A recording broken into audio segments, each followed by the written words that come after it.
Assalamualaikum warahmatullahi wabarakatuh. Kami dari kelompok 5 akan memaparkan materi tentang pusat pertanggungjawaban dengan mata kuliah Sistem Pengendalian Manajemen, dosen pengampu Dr. Zulfa Ismawati MPD, program studi Manajemen Dakwah kelas 5A, Universitas Islam Negeri Said Ali Rahmatullah Tulungagung. Adapun anggota dari kelompok 5 yaitu yang pertama saya sendiri Azkia Lukbah Salsabilah dengan NIM 1263112010005. Yang kedua yaitu Harisma Sania Agustin dengan nomor NIM 1263112010008.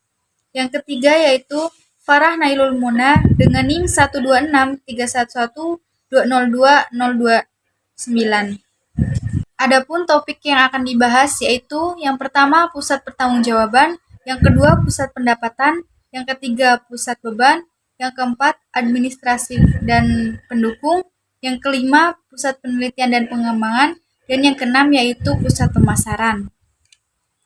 Dibahas yaitu pengertian pusat tanggung jawab. Pusat tanggung jawab merupakan organisasi yang dipimpin oleh seorang manajer yang bertanggung jawab terhadap aktivitas yang dilakukan. Pada hakikatnya, perusahaan merupakan sekumpulan pusat-pusat tanggung jawab yang masing-masing diwakili oleh sebuah kotak dalam bagian organisasi. Pusat-pusat tanggung jawab tersebut kemudian membentuk suatu hierarki. Pada tingkatan terendah adalah pusat untuk seksi-seksi, pergeseran kerja, dan unit organisasi kecil lainnya. Departemen bisnis yang memiliki beberapa unit organisasi yang lebih kecil menduduki posisi yang lebih tinggi dalam hierarki. Dalam sudut pandang manajer senior dan dewan direksi, perusahaan secara keseluruhan merupakan pusat tanggung jawab, meskipun istilah ini biasanya berkenaan dengan unit-unit dalam perusahaan. Jadi dapat disimpulkan pengertian dari pusat pertanggungjawaban yaitu organisasi yang dipimpin oleh seorang manajer yang bertanggung jawab terhadap aktivitas yang dilakukan. Fungsi dari pusat pertanggungjawaban adalah sebagai mengimplementasikan strategi tertentu untuk mencapai tujuan perusahaan. Pusat pertanggungjawaban memperoleh input yang akan digunakan untuk menyelesaikan pekerjaan atau aktivitasnya dan menghasilkan output. Pusat tanggung jawab. Pusat tanggung jawab muncul guna mewujudkan satu atau lebih maksud yang disebut dengan cita-cita. Perusahaan secara keseluruhan memiliki cita-cita, dan manajemen senior menentukan sejumlah strategi untuk mencapai cita-cita tersebut.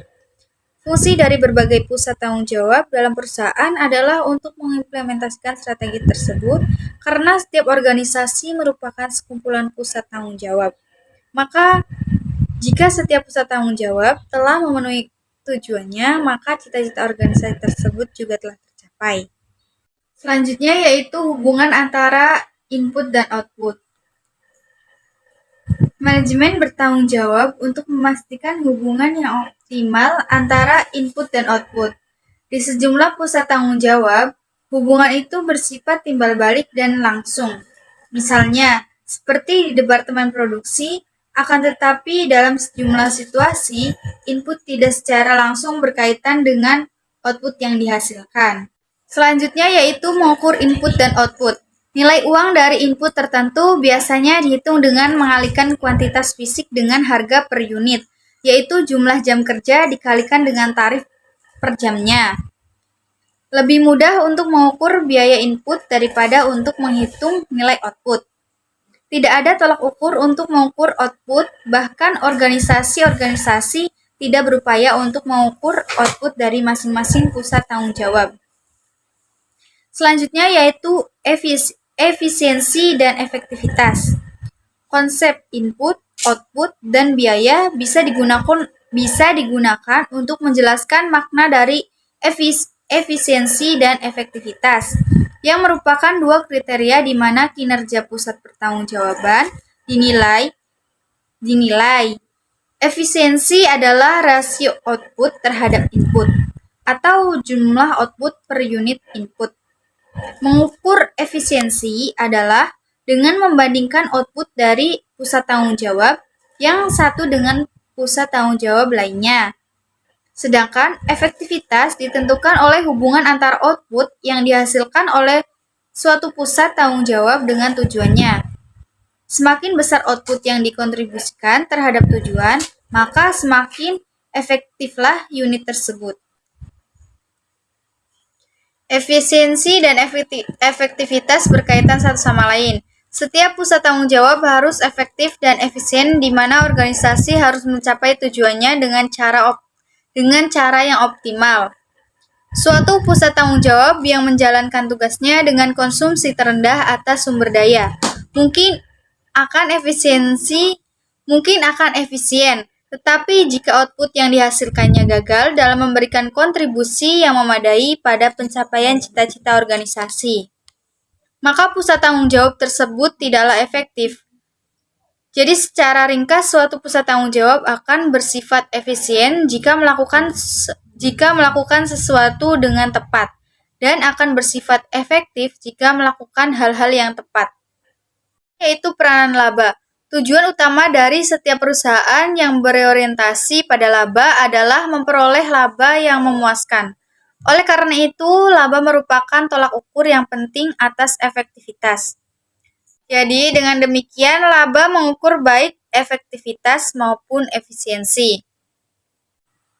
Selanjutnya yaitu jenis-jenis pusat tanggung jawab. Ada 4 jenis pusat tanggung jawab, digolongkan menurut sifat input atau output moneter yang diukur untuk tujuan pengendalian. Yang pertama yaitu pusat pendapatan, yang kedua pusat beban, yang ketiga pusat laba, dan yang keempat yaitu investasi. Pusat pendapatan output diukur secara moneter. Di pusat beban, input yang diukur. Di pusat laba, baik pendapatan atau output maupun beban atau input diukur. Dan di pusat investasi, berkaitan antara laba dan investasi diukur. Itu pusat pendapatan. Pusat pendapatan adalah pusat pertanggungjawaban yang prestasi manajernya diukur berdasarkan output atau pendapatan, yang diukur secara moneter, akan tetapi tidak dihubungkan dengan inputnya atau beban. Di pusat pendapatan, suatu output diukur secara moneter, akan tetapi tidak ada upaya formal yang dilakukan untuk menaikkan input dengan output. Sekian materi dari saya. Terima kasih.